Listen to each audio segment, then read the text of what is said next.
So here we are on turn 8 of Halls of Montezuma. Let's see. Went through the standard events. Mexicans have more or less all their troops on the board at this point. The U.S. do not. And made a check. Santa Anna doesn't return. What else? Then we start going through these cards. And these cards, well, Santa Anna returns with the remainder of the Mexican forces that aren't in play yet. So the Mexicans can afford to take some losses as far as I can see. Putting himself in a place where he's able to move in either direction depending on what looks to be the greater threat with a big stack of forces. Probably can't command them all, but that's, you know, what we've got. The U.S. has set up Taylor up here to try to bring reinforcements down to defend Texas, but if they're going to have to be spending effort on that, they probably are not going to be able to win. They also have some raids, one of which looks like it's threatening to cut supply, but I would say 1, 2, 3, 4, 5. The U.S. units are still in supply, barely there. But that definitely gets in their way in terms of being able to push the supplies down in a drive further south. We also have a U.S. favored raid. Ooh, these should be Mexican colored for the victory points. Not that it matters. We have a U.S. flavored raid over in California for whatever that does. Mexicans are getting an extra event card. And they also are getting the fog card in their hand again. Other than that, I think we're pretty much set to go. I just have to deal out the cards. And somewhere in here I'm going shopping, so I'm probably not going to actually start the turn. Alright. Because of the U.S. raid, the raid marker against the U.S. that's been here, a bunch of jockeying about supply has been going on, with the U.S. building the supply wagon there, the Mexicans cutting off. They were actually considering triggering raids of their own, but they couldn't really find a place to raid that would have stopped things. They needed this river crossing to be stopped up, so they moved their army in place there. And just then the U.S. shifted a troop over to counteract the raid counter itself. It's just this kind of stagnation. That's exactly what Mexico wants. They just have to hold out. In the process, Mexico's also calmed Coahuila, and where they get chances, they're going to try to reduce the unrest within the government and try to bring things so that the government doesn't collapse. Because if the government does not collapse, I don't think the U.S. has a chance in hell. So Scott came out and just destroyed Valencia's force completely. He used a cav charge card to add to his firepower. He had like 27 firepower. Did 14 hits. I think the Mexicans only had like 10 steps. Just wiped him out. But he took 4 steps, and that's going to make it hard for him to take Mexico City as well. Santa Anna's up here and can come down as a threat, and I think we're going to see that now that Scott's come out. But the Americans felt they have to start taking some kind of actions to try to break the will of the Mexican country. One thing that's really weird here is, for example, Santa Anna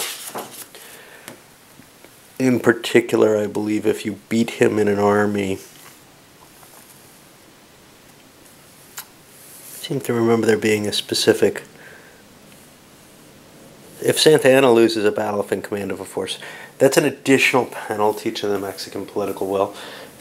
That makes sense if he's president. It doesn't make a lot of sense with him as just a general, right? He's no longer got the presidency, and it's just disturbing to me. Anyway, my feeling is, the intention is, he's either president or he's in exile. One or the other at any given time. But that's not how the game plays out by the rules as written. So I just finally managed to realize one of the little things that seemed kind of unfair in the whole game was, hey, the Americans can commit troops all along. Now, Scott just got to march up to here. He's facing Santa Anna. Started setting it up, and then it finally dawned on me. The little stars that are the commitment symbol for the U.S., well, they're mirrored by the little flags on the Mexican units. I wasn't sure why some had it, some didn't, but I didn't think about it too hard. It's not explicit in the rules. Mesa. So, I've been playing out every single battle, and you could say, well, Mexico's still winning, aren't they? Yeah, but they'd be doing a lot better. They may have won the game already if I had realized that and been able to commit my troops and get that increased firepower. Well, now it's going to be a shock and a half for Pro Scott because he's been facing Mexicans who just really haven't been doing much of anything. Still, once again, these rules have failed me in their attempt to be parsimonious. I like short, simple rules. I like things to be kept as easy as possible, but in this case, it's obvious they've cut away so much, probably to meet some numerical limit that GMT provided on them. Oh, we don't want people to think the rule books are too complicated. Why don't you replace those 4 pages that you think you can cut out with an example of play? Well, even with that issue, Scott was still able to drive Santa Anna back, take another territory. A lot of national will, 4 points because of Santa Anna. Oh, he didn't have an army with him. Make it 3 points. The help of Thomas Jackson showing up here to help, yeah, not quite Stonewall yet, but to help with the, he actually operated as chief of staff, giving a plus to the die roll. Ended up bringing both leaders up to superior firepower or efficiency or whatever, and a lot of casualties, 10 points for the Mexicans, 8 points for the Americans. Mexican political will is falling fast. It's getting to the point where if a collapse happens, it looks like the Americans have a shot at winning. Okay, on to the Mexican turn. And because of American battle cards, the Mexicans actually had a number of extra actions at the end of the game. They tried to move attacks from Arista and Leon. They did move forward. Leon made an attack up here. He was repulsed. Definitely had a much worse battle roll. Taylor beat him out on the rolls, 9-4 there. Numerically, he had the advantages, but it's not sufficient, and he got driven back, which was enough to knock the political will down to 11. Still not at the layer where the game could end here in an American victory, but it could still end, right? That's just an automatically random thing that's going to happen each turn. I'm going to go to the cleanup for the turn and come back.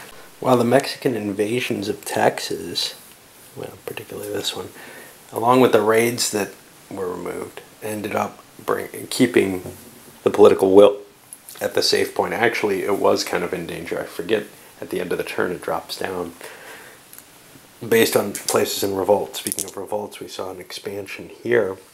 So now this area is in revolt as well as Alta California. I have to roll to see if the game ends.